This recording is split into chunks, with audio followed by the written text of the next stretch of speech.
sementinhas para que no devido tempo elas brotem e multipliquem. Em nome de Jesus, aqui é a garantia de que terá uma igreja quando o Senhor voltar. Obrigado, Jesus. Eu declaro aqui que eles não conhecerão o mundo e o mundo não os conhecerão, para a glória do teu nome. Amém e amém. Glória a Deus. Amém. Graças e paz, igreja. Pode se sentar. Quantos estão felizes de estar aqui hoje? Amém. Glória. Amém. Se a mídia puder colocar o nosso tema do nosso culto de hoje. Hoje eu vou abordar sobre a primeira carta de João. Primeira carta de João. O tema que o Senhor falou ao meu coração ao longo desse mês é sobre essência. Essência cristão. Qual é a nossa essência como cristão? E 1 João também é uma carta que eu estava lendo ao longo desse mês e eu pude perceber que ela contém todos os cernes da nossa fé. E é isso que eu vou abordar hoje. A gente vai passear aqui pela beleza dessa carta, pelas palavras divinamente inspiradas por Deus, né? Através da vida do apóstolo João. Então a gente vai sair daqui hoje sabendo qual é a nossa essência como cristão. Só falando um pouquinho sobre a estrutura da carta, né? Obrigado. Ela é como se fosse um sermão livre, como se fosse uma pregação, né? Ela aborda diversos temas, desde o 1 até o capítulo 5, e parágrafo em parágrafo vão ser temas diferentes, né? Diferente das outras cartas que a gente vê de Paulo, que a gente vê de Timóteo, ela não tem uma saudação nem uma conclusão. É como se João estivesse pregando mesmo, estivesse dando uma palavra ao povo. E aqui a gente vai começar, né? Eu queria que vocês abrissem suas Bíblias em 1 João, capítulo 1, do 1 até o 4. Pode ser na versão NA, 1 João 1, do 1 até o 4.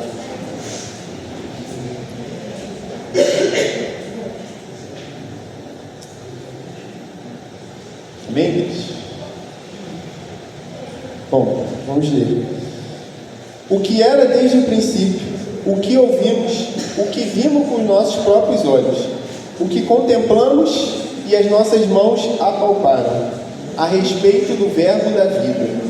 E a vida se manifestou, e nós a vimos, e dela damos testemunho, e anunciamos a vocês a vida eterna que estava com o Pai e nos foi manifestada. O que vimos e ouvimos, anunciamos também a vocês, para que também vocês tenham comunhão conosco. Ora, a comunhão é com o Pai e com o seu Filho, Jesus Cristo. E escrevemos essas coisas para que a alegria seja completa. Amém? Como primeiro ponto, hoje eu vou abordar 8 pontos da nossa essência cristã. 8 pontos que um cristão verdadeiro precisa ter. E logo aqui, que a gente acabou de ler o capítulo 1, do 1 até o 4, né, você vê aqui que João ele foi uma testemunha popular de Jesus. Ele esteve ali presente. E foi isso que me chamou a atenção. Se a gente for ler o verso 3, ele vai dizer: o que vimos e ouvimos, anunciamos também a vocês, para que também vocês tenham comunhão conosco. É um chamado de Deus, é um chamado de João à comunhão. E esse é o primeiro ponto da essência de um cristão. Um cristão ele precisa ter comunhão, tanto com Deus quanto com seus irmãos. Então, João ele faz esse chamado. Logo em seguida ele vai dizer: ora, a comunhão é com o Pai e com o seu Filho Jesus Cristo. E escrevemos essas coisas para que a nossa alegria seja completa. Então você vê João com um sentimento de alegria, de compartilhar essa comunhão com Deus e com seus irmãos, com os outros discípulos, com o povo de Deus. Todos juntos adorando a Deus. Isso é a essência de um cristão. Estar junto, estar em comunhão, compartilhar. Porque o mundo, o que ele quer? O mundo quer dividir, separar, trazer egoísmo. É isso que o mundo quer, desunir. O inimigo só precisa dividir a igreja, separar a igreja, separar os irmãos, colocar contenda um contra os outros. Mas aqui não, é um chamado à comunhão, é um chamado a compartilhar, é um chamado a estar juntos. Assim como Jesus nos chamou para a mesa, para sentar à mesa com Ele. E eu lembrei do que foi falado hoje na escola dominical, hoje mais cedo, que o povo estava junto para reconstruir os muros de Israel, na época de Neemias. Né? Bateu com o que eu tinha escrito ao longo dessa semana sobre comunhão, né? De estar juntos. Isso é a essência de um cristão. Um cristão ele precisa buscar a comunhão tanto com Deus quanto com seus irmãos. Amém? Segundo ponto, aí vai estar em 1 João 1, do 5 até o 7. Vamos continuar lendo. A mensagem que dele ouvimos e que anunciamos a vocês é esta: Deus é luz, e não há nele treva nenhuma. Se dissermos que mantemos comunhão com Ele e andarmos nas trevas, mentimos e não praticamos a verdade. Se andarmos na luz como Ele está na luz, mantemos comunhão um com os outros, e o sangue de Jesus, seu Filho, nos purifica de todo o pecado. Então aqui começa logo no versículo 5 abordando que Deus é a luz e não há trevas nele. Ali eu representei com uma imagem, né, Jesus sendo, achei essa imagem na internet e achei legal de colocar, Jesus sendo luz e a gente indo em direção a Ele, né, porque a fonte da vida, a verdadeira luz está em Jesus, não está em nós, não está no mundo, em nenhum outro lugar, está em Jesus. E se a gente andar nessa luz, se a gente caminhar com Jesus, nós vamos conseguir manter o que eu falei, a comunhão com os irmãos, a comunhão com o Pai. E eu achei muito forte quando a Bíblia fala aqui que se dissermos que mantemos a comunhão com Ele e andarmos nas trevas, mentimos e não praticamos a verdade. João aqui sendo bem incisivo, abordando que você precisa ser verdadeiro. Você precisa verdadeiramente andar na luz. Não é só falar, eu caminho com Cristo, mas depois ao longo do meu dia eu faço outras coisas que não honram o nome de Deus. No domingo eu estou aqui, mas na segunda, na terça, na quarta, na quinta e na sexta, eu não estou nem aí para o Senhor. A gente precisa andar na luz todos os dias. Todos os dias estar com o Senhor, porque Ele é que nos guia. Né? Quando a gente está num ambiente escuro, né, a gente não consegue ver nada. Mas quando acende a luz, a gente enxerga tudo, enxerga com clareza, né? E é isso que Jesus faz na nossa vida. Ele tira a venda dos nossos olhos e nós conseguimos ver o caminho que está na nossa frente. E muito importante no finalzinho também, né, que por misericórdia e amor, por andarmos na luz, nós recebemos uma recompensa grandiosa, que é a purificação dos nossos pecados. É o sacrifício de Jesus na cruz, que me salvou, que salvou a cada um de vocês, e que é uma recompensa grandiosa por estarmos andando na luz com o Senhor. Seguindo adiante, então falamos sobre comunhão, falamos sobre andar na luz, que é outro ponto que o cristão precisa ter como essência. Já que falamos de pecado, vamos entrar em arrependimento. Um cristão, ele precisa buscar o arrependimento. Vai estar em 1 João 1, do 8 até o 10, que vai dizer: se dissermos que não temos pecado nenhum, a nós mesmos enganamos, e a verdade não está em nós. Se confessarmos os nossos pecados, Ele é fiel e justo para nos perdoar os pecados e nos purificar de toda injustiça. Se dissermos que não cometemos pecado, fazemos dele um mentiroso, e a sua palavra não está em nós. Forte, irmãos. Forte. Nós não somos perfeitos, nós não somos santos, nós pecamos. Todos nós pecamos. E João é que ele chama de mentiroso, aquele que diz que não tem pecado algum. Eu já cheguei a conversar com algumas pessoas, né, as pessoas às vezes que não seguem, né, a tradição cristã. Elas ficam assim: não, mas eu sou bom, eu não roubo, eu não mato, eu não desvio dinheiro, eu faço tudo certo, eu não sou pecador, eu sou bom, entendeu? Eu não tenho mal algum. Mas elas estão enganadas, porque todos nós temos pecados. E você rejeitar isso é você renegar o sacrifício de Cristo e ignorar o que Ele fez por nós. É dizer, eu não preciso desse sacrifício, eu sou bom, eu consigo me salvar, eu faço coisas boas, eu ajudo o próximo, eu não tenho pecado. Mas não, uma pessoa que tem uma essência cristã verdadeira, ela não vai admitir isso, porque ela busca arrependimento. E é o que a gente deve fazer, nos arrepender sempre, porque Ele é fiel e justo para nos perdoar e justificar. Um dia nós não vamos pecar mais, um dia nós vamos estar na glória, não teremos mais pecado, porém até lá a gente tem que se arrepender. Não é até os 20 anos, não é até os 30, não é até os 40, 50, é até o tempo que a gente estiver aqui nessa terra. E depois, lá na glória a gente não vai pecar mais. Amém? E a igreja, eu estava refletindo, né? E a igreja ela é um lugar de doentes. A igreja não é um lugar de pessoas boas. As pessoas que estão na igreja precisam afirmar: eu sou doente e preciso de ajuda.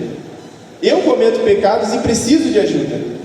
Não é um ambiente onde vamos falar: sou perfeito, então Senhor, me recompense. Sou bom, me recompense, Senhor, me dê uma bênção aqui, Senhor. Não, é um lugar onde você vai dobrar o seu joelho e você vai buscar o arrependimento do Senhor. Isso que é a igreja. Jesus veio para os enfermos, não veio para os sãos. E esse é o terceiro ponto: comunhão, andar na luz, buscar o arrependimento.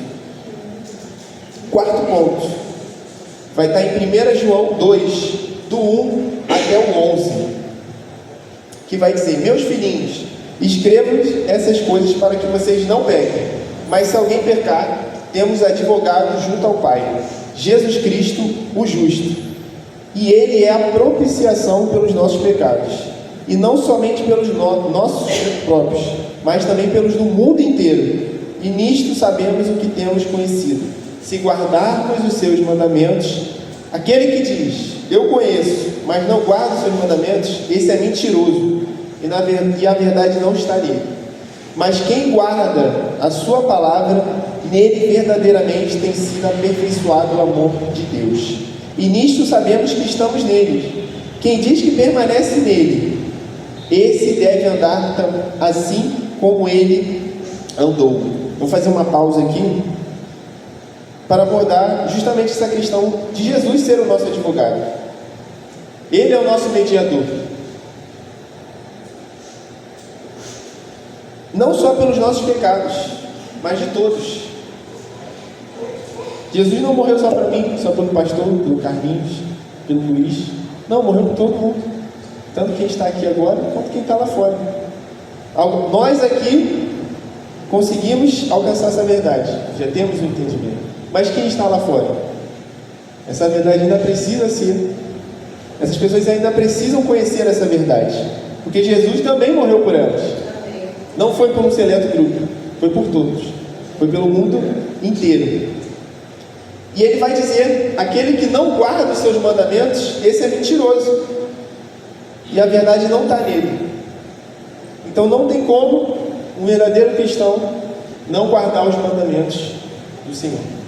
Ele precisa guardar, porque é onde está a verdade está aqui. Nós conhecemos Jesus como? Através da palavra. Um dia alguém apresentou a palavra para mim, um dia alguém apresentou a palavra para o pastor, para a Leila, a pastora, e a gente conheceu Jesus. E através da palavra dele, através dos mandamentos dele, é que nós temos, que nós possamos, que a gente consegue obter essa salvação que Jesus fez por nós. Seguindo adiante, vai dizer: amados, não lhes escrevo um mandamento novo, mas um mandamento antigo, que vocês tiveram desde o princípio. Este mandamento antigo é a palavra que vocês ouviram. Por outro lado, o que lhes escrevo é um mandamento novo, aquilo que é verdadeiro nele e em vocês, porque as trevas vão se dissipando, e a verdadeira luz já brilha. Quem diz estar na luz, mas odeia o seu irmão, está nas trevas. Anda nas trevas e não sabe por onde vai, porque as trevas lhe cegaram os olhos.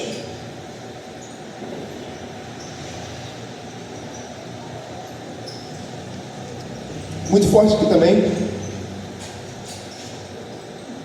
esse versículo 9, que fala: quem diz estar na luz, mas odeia o seu irmão, está em trevas até agora.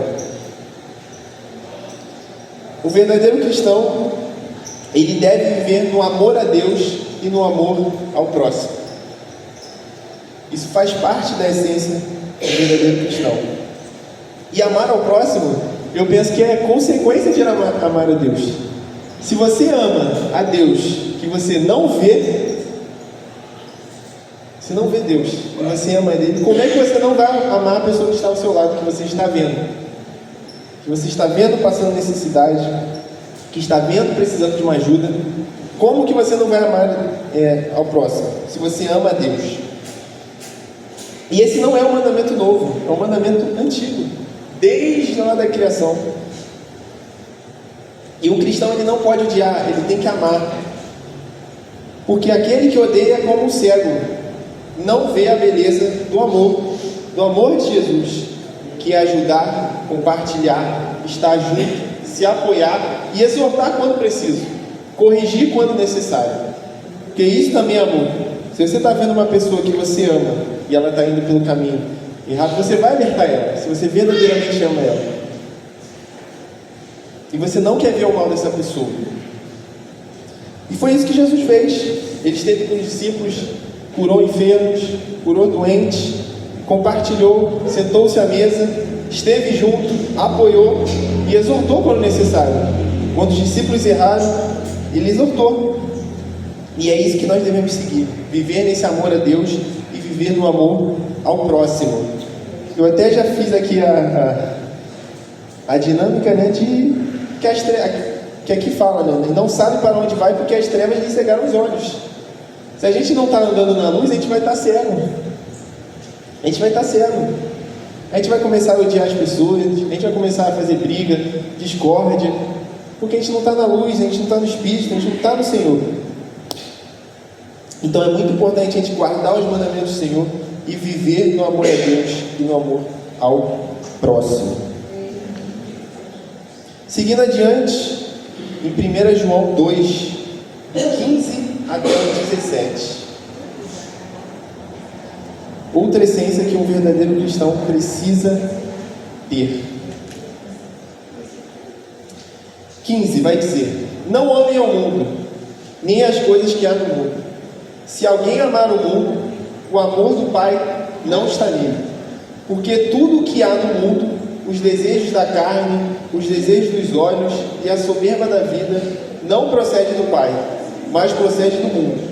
Ora, o mundo passa, bem como seus desejos, mas aquele que faz a vontade de Deus permanece para sempre.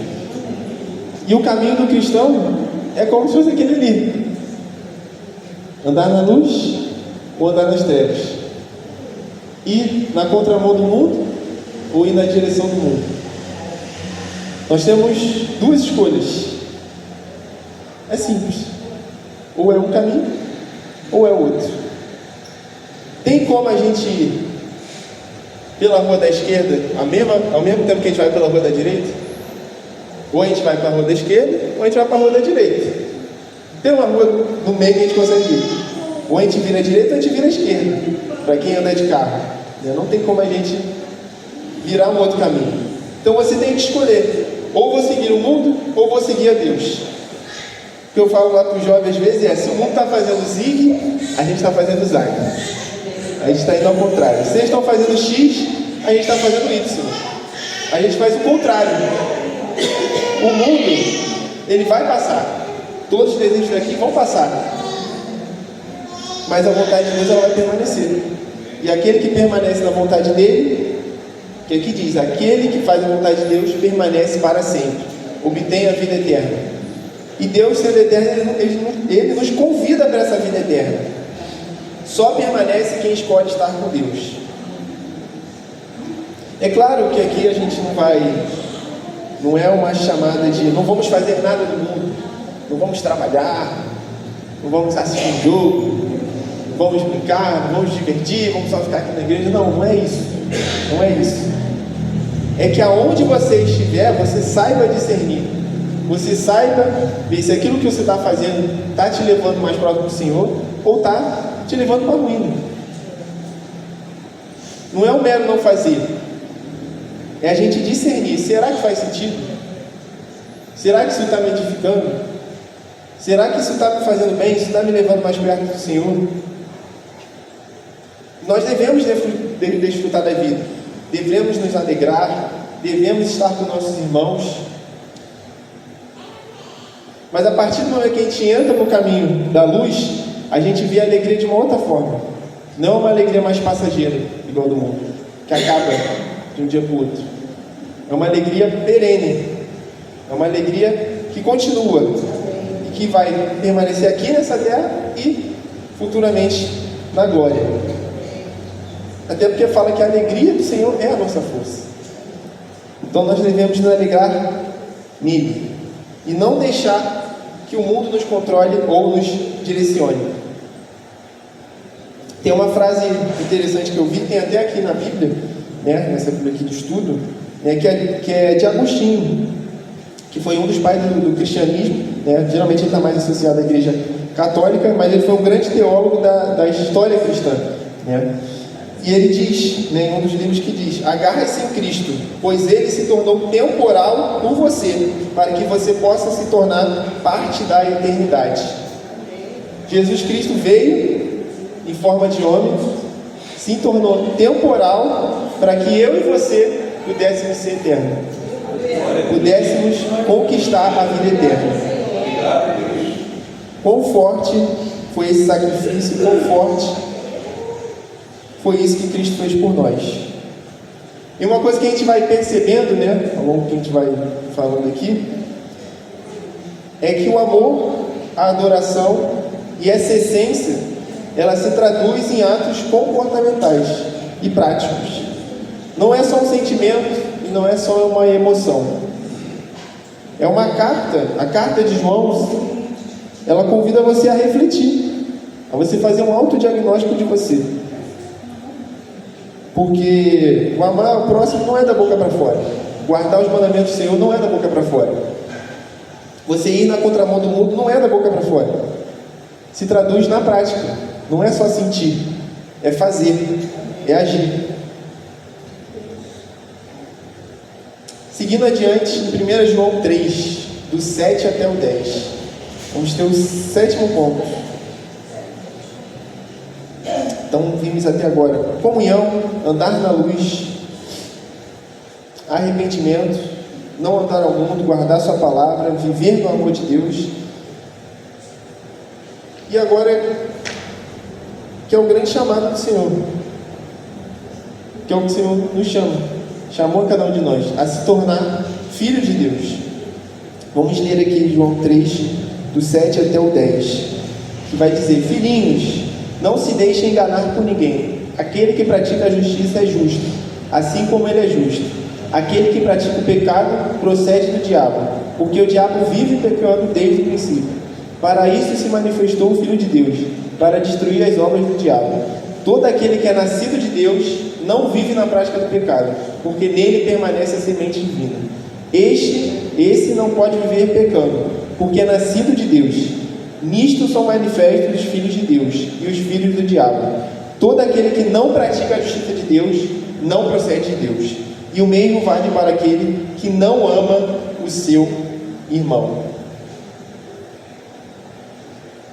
Então a Bíblia deixa claro: somente aqueles que têm a essência cristã são filhos de Deus.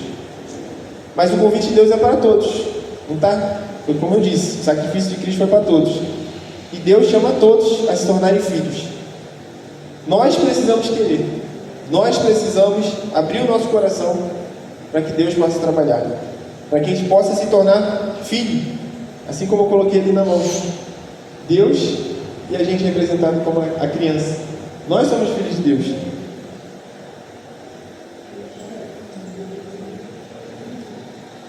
Filho de Deus é aquele que pratica a justiça, ama os irmãos, guarda a palavra, é verdadeiro, se arrepende e não vive deliberadamente na prática do pecado. É como o pastor diz, né? O pecado tem que ser um acidente na nossa vida. algo que a gente tropeça um pouco, mas depois a gente se levanta e conserta. Porque é nisso que são manifestos os filhos de Deus. Aquele que não pratica a justiça não consegue, não pode proceder de Deus. E aquele que não ama o seu irmão também. A gente retornando de novo ao amor, que é a marca do cristão. É amar a Deus e amar o próximo. Em 1 João 3, do 3 ao 18, também vai falar sobre amor. Vai falar: irmãos, não se admirem se o mundo odeia vocês. Nós sabemos que já passamos da morte para a vida, porque amamos os irmãos. Quem não ama, permanece na morte.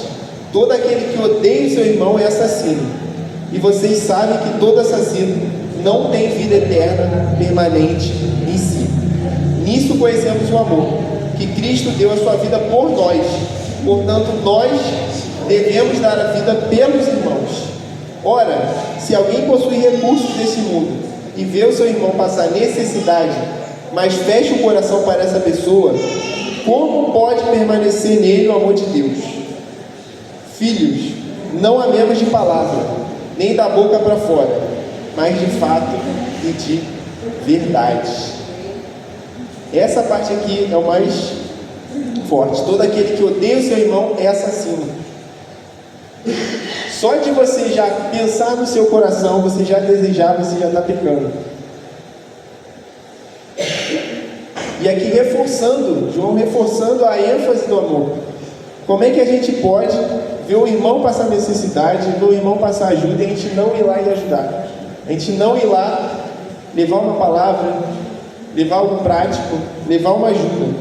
Como pode a gente passar batido numa situação dessa e o amor de Deus ainda permanecer na gente? Não tem como.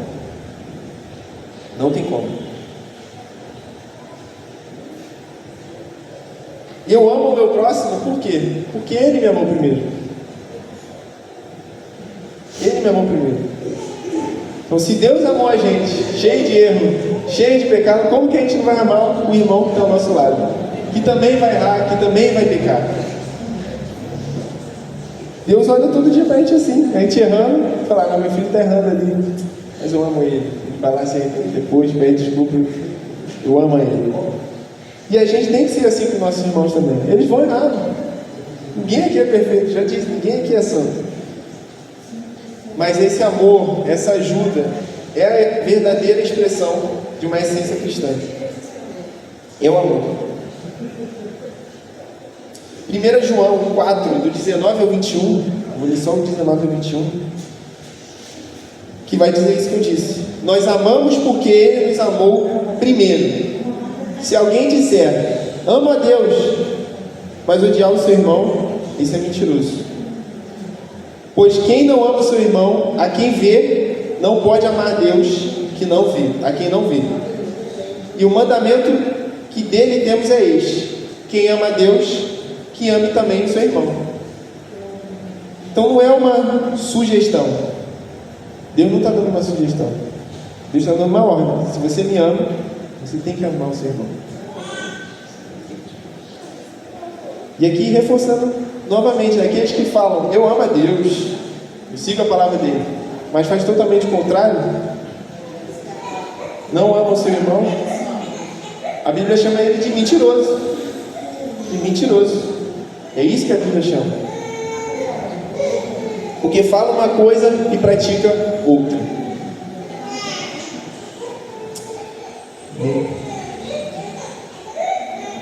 Ponto 8, que vai estar em 1 João 5, do 1 até o 5. A fé que vence o mundo. Todo aquele que crê que Jesus é o Cristo é nascido de Deus, e quem ama aquele que o gerou, ama também o que dele é nascido. Nisto sabemos que amamos os filhos de Deus, quando amamos a Deus e praticamos os seus mandamentos, porque este é o amor de Deus, que guardemos os seus mandamentos. E os seus mandamentos não são difíceis de guardar, porque todo o que é nascido de Deus vence o mundo, e esta é a vitória que vence o mundo, a nossa fé. quem é que vence o mundo, senão aquele que crê que Jesus é Filho de Deus? Qual é a nossa maior vitória? É crer que Jesus Cristo é Filho de Deus. Crer que Jesus nos salvou. Essa é a nossa maior vitória. Não é o nosso carro do ano, não é a nossa casa, não é nossos filhos, não é não. A nossa maior vitória é que Jesus nos salvou. E é nisso que cremos. Então, o verdadeiro cristão que tem uma essência cristã, ele tem fé. Ele crê. E aqui diz que não é difícil. Os mandamentos do Senhor não são difíceis de guardar. A gente fica repetindo, é muito difícil, mas não é. Está chamando para amar. Está chamando para estar em comunhão, para estar junto, para se ajudar. Tem alguma dificuldade nisso? A gente que impõe as dificuldades. Muitas das vezes nós que nos oprimimos. Nós que guardamos rancor, nós que não nos deixamos moldar por Deus. E aí, em resumo, eu poderia citar muitos outros pontos como uma essência cristã. Mas em resumo, a nossa verdadeira essência cristã está no amor a Deus. Porque como Ele nos amou, e nós devemos amar. Amém, irmãos? Forte. E eu queria fazer um momento aqui, já que a gente está falando de amor, já que a gente está falando de compartilhamento, né, de ajuda, eu queria que vocês cumprimentassem o irmão que está do seu lado e falassem uma palavra de gratidão, uma palavra de amor, né, porque isso é ser igreja, é fazer a obra de Cristo. Cumprimente o irmão que está do seu lado, fale uma palavra de gratidão, de amor. Aí, glória a Deus.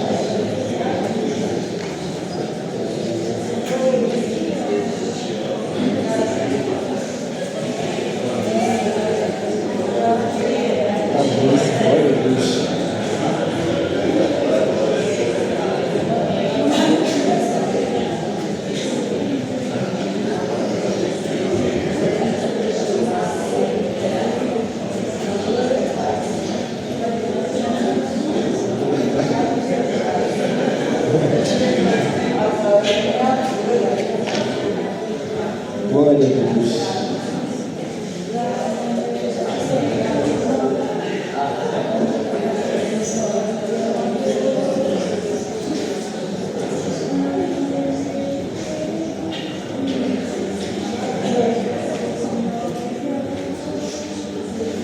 Por que eu fiz isso?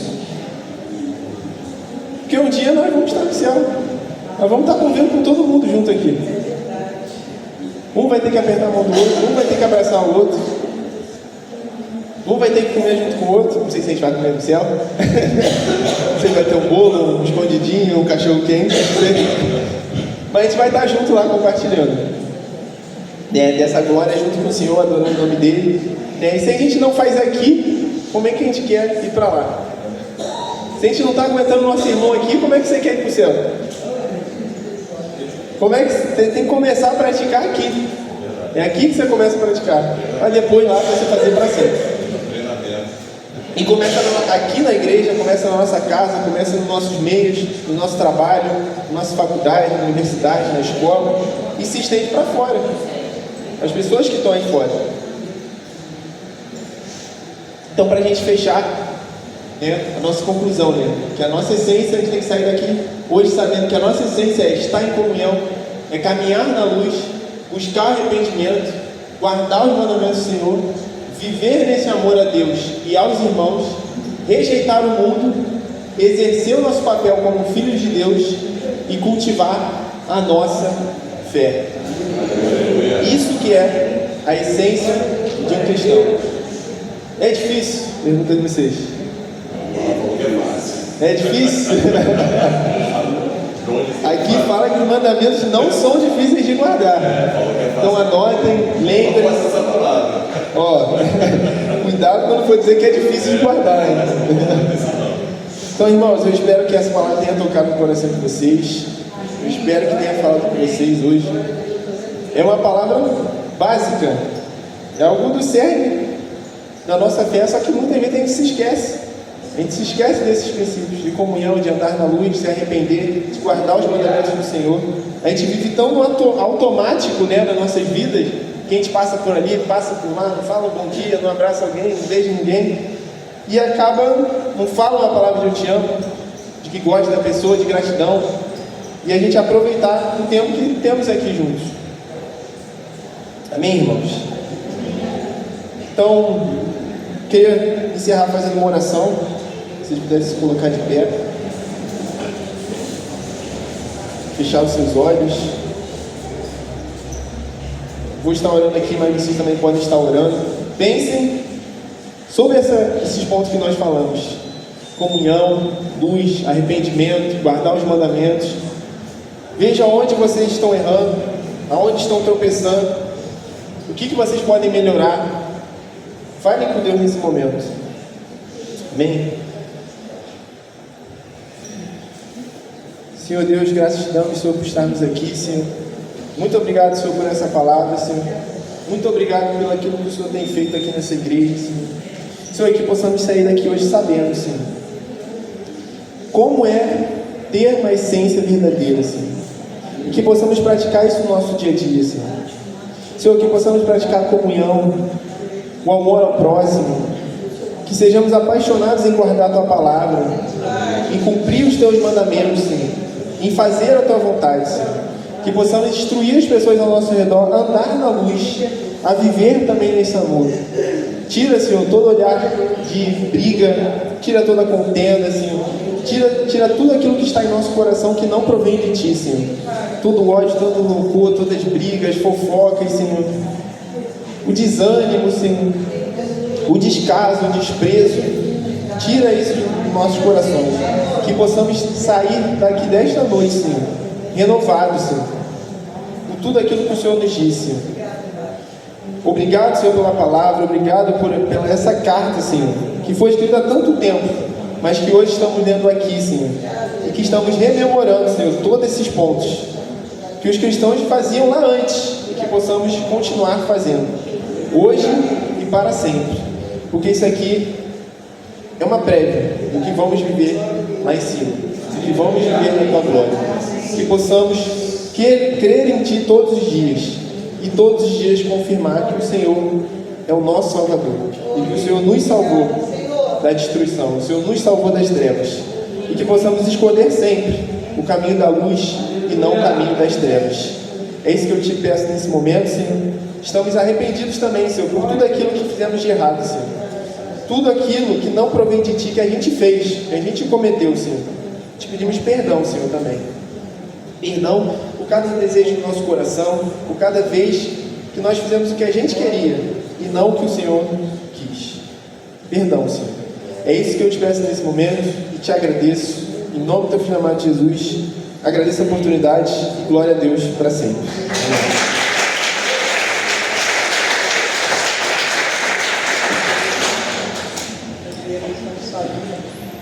Glória a Deus, irmãos. Palavra abençoada, palavra poderosa. É a palavra